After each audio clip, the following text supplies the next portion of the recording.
Alam nyo ba na gustong-gusto ng demonyo na kayo ay bulag at bingi dahil hindi nyo nakikita yung inyong dinadaanan at hindi nyo naririnig yung mga katotohanan.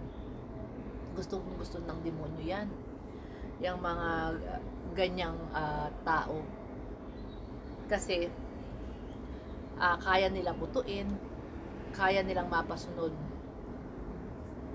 Gustong-gusto nila kapag ang tao is walang Diyos sa puso kasi kaya nilang pagharian. Madali silang makapasok sa mga utak ng mga tao na yan at pagharian ito.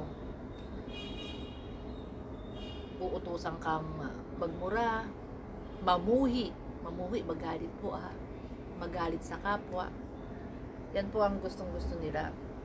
Gaya po ng sinabi ko doon sa isang video ko na nanood po ako ng CCF kagabi. And it's about mission in life. No?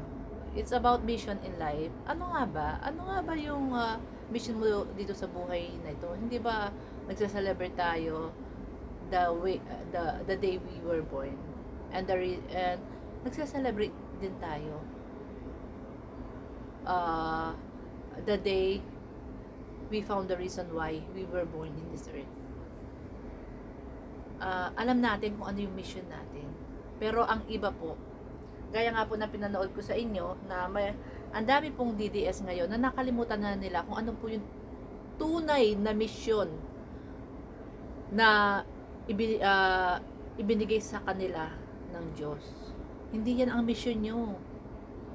Ito po ba ang mission natin sa sa mundo? Ito ba ang sinabi ng Panginoon na mission natin? Asan ba? Dali lang po, hanapin ko lang Kasi baka nabubulagan na po ang ating mga kababayan kung ano yung tunay na mission ba? Kung ano po yung mission nila sa buhay. Nakakalimutan na po nila. Nawala na. Hindi ko na po alam kung nasan ba. Anyway, saan ba? Dali lang po hanapin ko lang. Anyway, explain ko na lang po. Yung mga pa-picture-picture natin sa mga politiko, nagpapapirma pa tayo, at kung sino yung mga artista or celebrity man yan. Anyway, yung iba kasiyahan. Yung iba po kasiyahan lang nila, pero yung iba po, nagiging obsession na po. Nakakalimutan na nila yung tama at mali. Yung pong papirma-pirma natin sa mga politiko, gaya ng ginagawa nila dito kaya sa mga Duterte, hindi po yan entry pass to send you in heaven. Hindi po. Iba po yung mission na pinapagawa sa atin ng Panginoon. Hindi po protektahan ang mga politiko. Hindi po yan ang mission ninyo. Merong isang sinabi doon si Pastor Bong Saking na example lang po to meron kang project, may pinagawa sa yung project ngayon, nagawa mo ng maayos yung project, ipinresinta mo sa yung guro, tapos lahat check, ay ang ganda, perfect, check, ang pagkakagawa, check, lahat po perfect, pero pagdating sa baba, failed. Bakit failed? Ang project mo, lahat perfect walang sablay, pulido. Pero bakit fail? Alam niyo po bakit fail? Kasi hindi naman yan yung project. Ganun din po yung sinasabi ng Panginoon.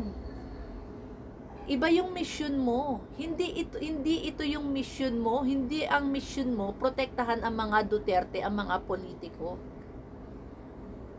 Ang mission natin, mahalin natin yung kapwa natin.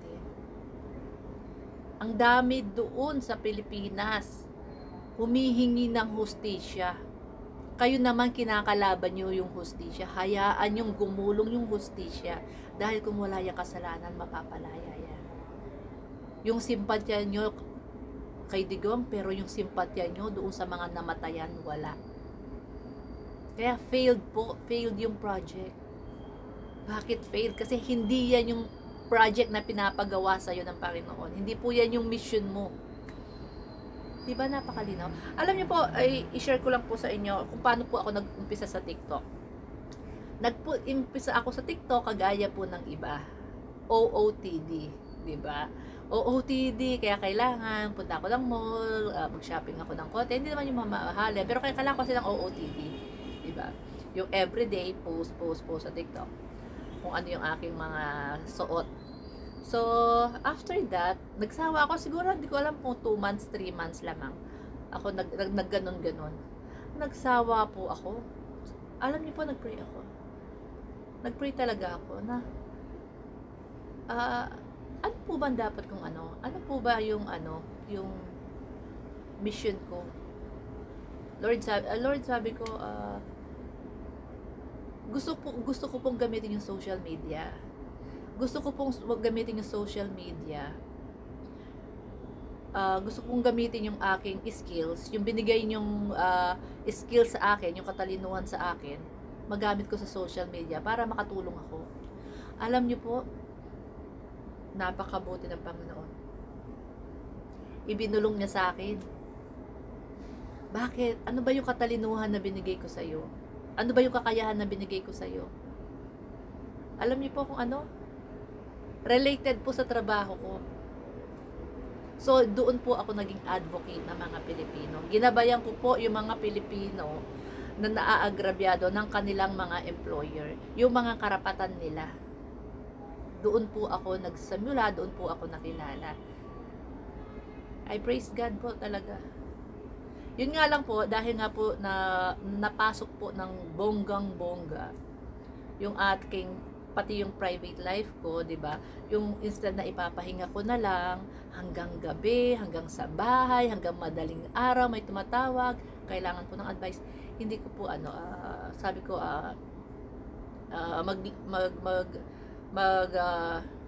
maglalaylo ako kasi po imagine, ang hirap po libo-libo po, hindi po hundreds, libo-libo po yung nare-receive kong messages, TikTok, Messenger, may email pa yan, may WhatsApp pa yan. Kasi nakikita po nila yung yung number ko sa TikTok at saka sa Facebook. So, at saka yung email ko. So, lahat po yan sa isang tanong pa lang po, hindi ka naman matatapos sa isang sagot. May karugtong po yan.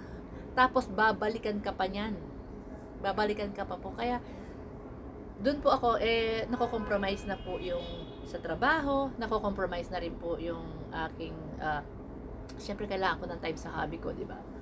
So, yun po, kaya medyo naglaylo ako, iniba ko naman na although nagga-guide pa rin naman po ako, pero hindi na ganoon kadalas, pero sinisingit ko more on paglaban na po sa korupsyon and sa fake news. Yun po ang aking ginagawa at ang yung advocate po natin na huwag tayong maging panatiko ng politiko. Maging panatiko tayo ng ating Panginoon. Maging panatiko tayo ni Lord. Diba? Panatiko tayo ni Jesus. Hindi tayo panatiko ng politiko po.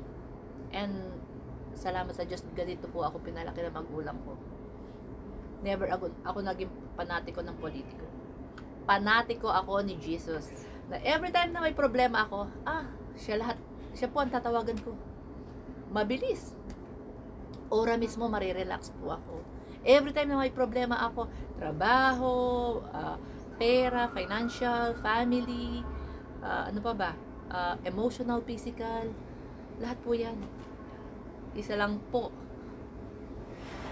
Emergency, agad po, automatic ang sagot. Sana po matuto po rin tayo. Ina-encourage ko po manood kayo ng CCF diyan sa YouTube. Kung wala po kayong time at malayo po yung inyong lugar doon sa church nila, meron pong YouTube every Sunday po yan. Meron po morning, afternoon, and evening. Yan po. Para po makakain po ang ating espiritu ng salita ng Diyos. And we will, sabi nga po ng mga kaibigan ko, sabi niyo, mayaman ka na. Alam niyo po ba yung kantang Let the poor say I am rich because of God, He have done for us, for me, diba? Mayaman po ako sa ibang bagay. Super blessed po ako sa ibang bagay. Hindi po ibig sabihin ng blessed, kayamanan, pera, salapi, sasakyan, marangyang buhay. I am so blessed kasi nasa puso ko po si